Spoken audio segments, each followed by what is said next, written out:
Okay, another popular setup is if you have one lock for the pedestrian gate and another lock for the vehicular gate.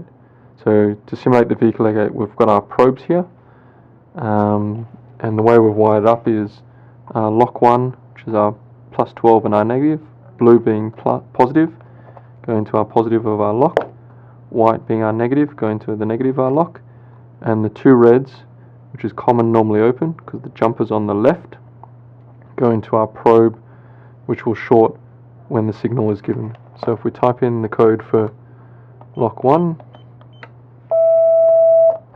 that's lock 1 opening, and lock 2,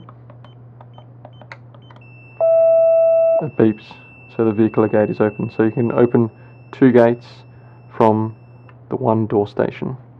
We can also do that from the door station. If we call back the door station, lock 1 for the pedestrian gate,